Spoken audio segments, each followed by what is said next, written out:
સુરતમાં ગણતંત્ર દિવસે જે સુરત પોલીસની અનોખી પહેલ જ્યાં યુવા પેઢીને નશીલા પદાર્થોથી દૂર રાખવા અભિયાન કરવામાં આવ્યું તો અભિયાન અંતર્ગત જનજાગૃતિ સ્ટોલ ગોઠવવામાં આવ્યા। ગણતંત્ર દિવસે પરેડ ગ્રાઉન્ડ ખાતે સ્પેશિયલ સ્ટોલનું આયોજન કરવામાં આવ્યું। ડ્રગ્સ ઝડપી પાડવામાં સફળતા મળી જેનો ગ્રાફ રજૂ કરવામાં આવ્યો। સુરત પોલીસ પરેડ ગ્રાઉન્ડ ખાતે 75માં ગણતંત્ર દિવસની ઉજવણી થઈ રહી છે। સીધા આપ દ્રશ્યો જોઈ રહ્યા છો। પોલીસ કમિશનર અજય તોમર દ્વારા ધ્વજવંદન કરવામાં આવ્યું હતું। અલગ અલગ પાર્ટનો પણ આપને જોવા મળી રહી છે। ખાસ કરીને ઉચ્ચ અધિકારીઓ સહિત શહેરના નાગરિકો પણ આ ધ્વજવંદનના કાર્યક્રમમાં ઉપસ્થિત રહ્યા છે। સુરત પોલીસ દ્વારા લાંબા સમયથી સે નો ટુ ડ્રગ્સ અંતર્ગત અભિયાન ચાલી રહ્યું છે અને સુરત પોલીસને ખાસ કરીને આવા નશીલા પદાર્થોની હેરફેર અટકાવવામાં સફળતા મળી છે। ત્યારે ગણતંત્ર દિવસના જે પોલીસ પરેડ ગ્રાઉન્ડ ખાતે આપ જોઈ રહ્યા છો એસઓજી તરફથી એક સ્પેશિયલ સ્ટોલ ગોઠવવામાં આવ્યો છે। લોકોને જાગૃતિ મળી રહે તે હેતુથી આ સ્ટોલનું આયોજન કરવામાં આવ્યું છે અને સુરત પોલીસ દ્વારા ખાસ કરીને નશીલા પદાર્થોની હેરફેર અટકાવવામાં સફળતા મળી છે, જેની અત્યારે આ સ્ટોલ ઉપર માહિતી આપને મળી રહી છે। સીધા આપને દ્રશ્યો જોવા મળી રહ્યા છે। એસઓજી પીએસઆઈ જેબલિયા સાહેબ છે આપણી સાથે, તેમજ એસઓજીનો સ્ટાફ પણ અત્યારે આ સ્ટોલ પર જોવા મળી રહ્યો છે। લોકોને જાગૃતિ મળી રહે તે હેતુથી વિવિધ પેમ્પલેટો આપને જોવા મળી રહ્યા છે। ખાસ કરીને સુરત સિટી પોલીસ દ્વારા ડ્રગ્સ જે નશીલા પદાર્થોની હેરાફેરી અટકાવવા માટે સ્પેશિયલ અભિયાન ચાલી રહ્યું છે। ત્યારે આપણે આ સ્ટોલ ઉપર પીએસઆઈ જેબલિયા સાહેબ સાથે પ્રતિક્રિયા લઈએ। જી સર। જી 2020થી અમારા કમિશનર સાહેબ છે અજય તોમર સાહેબ, એમણે સુરત શહેર માટે નો ડ્રગ્સ ઇન સુરત સિટીનું એક અભિયાન ચલાવ્યું છે, જેના સંદર્ભે અમે અહીંયા લોક જાગૃતિ અને લોકો માટે અલગ અલગ જાગૃતિ આવે કે ડ્રગ્સને ના પાડવી કે કોઈ ડ્રગ્સનું સેવન ના કરે, એના માટે અવેરનેસ માટે અમે અલગ અલગ પ્રોગ્રામો કરીએ છીએ। જેવી રીતે અત્યારે આ સ્ટોલ બનાવ્યો છે એવી રીતના અમે અલગ અલગ કોલેજોમાં સ્કૂલમાં બધે જઈને અમે લોક જાગૃતિ થાય કે ડ્રગ્સને ના પાડે, કોઈ ડ્રગ્સનું વ્યસન ના કરે। એવી જ રીતે અમે ડ્રગ્સનું અવેરનેસ તો કરીએ છીએ અને સાથે સાથે ડ્રગ્સને નાબૂદી માટે અમે કરોડો રૂપિયાનો ડ્રગ્સને સીઝ કર્યા છે અને પકડ્યા છે, કેસ કર્યા છે અને આરોપીઓને અમે અત્યારે જેલમાં છે અને જેમને જામીન પણ મળે નહીં એવા અમે પ્રયત્નો કરીએ છીએ અને અત્યારે અમે ઘણા બધા લોક જાગૃતિના કાર્યો પણ કરી રહ્યા છીએ। ત્યારે આપ જોઈ રહ્યા છો ગણતંત્ર દિવસે ખાસ કરીને પોલીસ પરેડ ગ્રાઉન્ડ ખાતે આપને સીધા દ્રશ્યો બતાવી રહ્યા છો। એસઓજી તરફથી ખાસ કરીને લોકોને જાગૃતિ મળી રહે તે હેતુથી આ સ્ટોલનું આયોજન કરવામાં આવ્યું છે।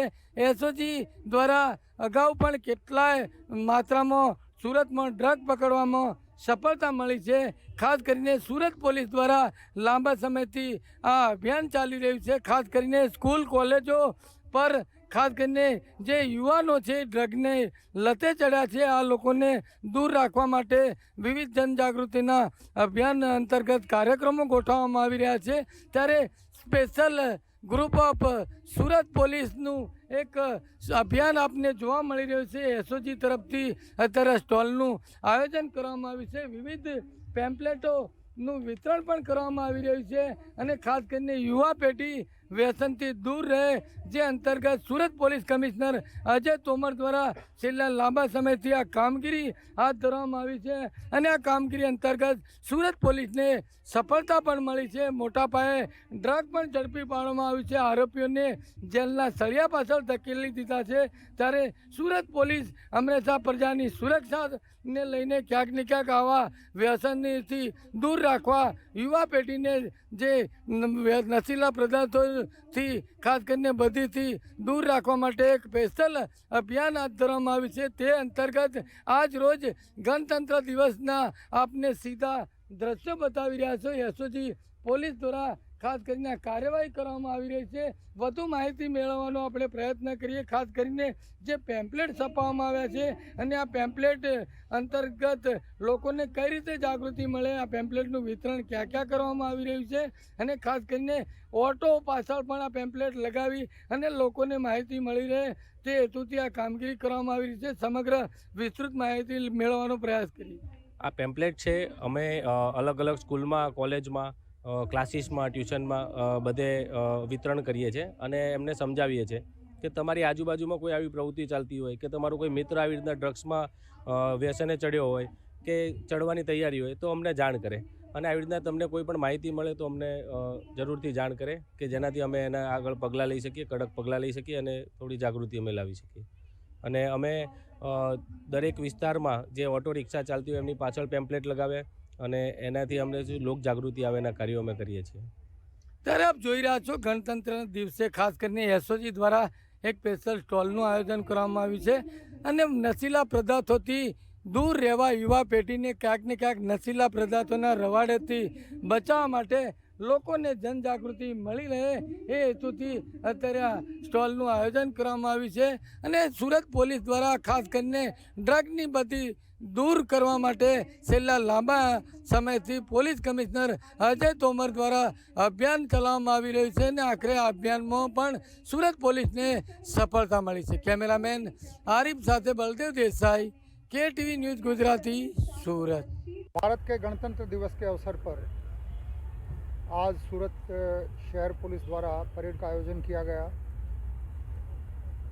भारत जिस गति से आगे बढ़ रहा है મને સંપૂર્ણ વિશ્વાસ છે કે બહુ ઝડપથી માનનીય વડાપ્રધાનશ્રીના તમામ સ્વપ્નો પૂરા થશે અને ભારત ઝડપભેર જર્મની અને જાપાનથી પણ આગળ નીકળશે અને 2047 સુધીમાં પહેલાં 2 અર્થતંત્રના સ્વપ્ન સુધી પહોંચશે. પણ પરંતુ આ તમામ સ્વપ્નો સાકાર કરવા માટે આપણે બધાએ મહેનત કરવાની જરૂર છે. સુરત શહેરના નાગરિકો જેવી રીતે એકબીજાની સાથે સહકાર કરીને પહેલા નંબરના સ્વચ્છતમ સિટી બન્યા છે એવી જ રીતે સલામતીની બાબતમાં અમારો નિર્ધાર છે કે સુરત સૌથી સલામત શહેર ભારત વર્ષમાં પણ છે.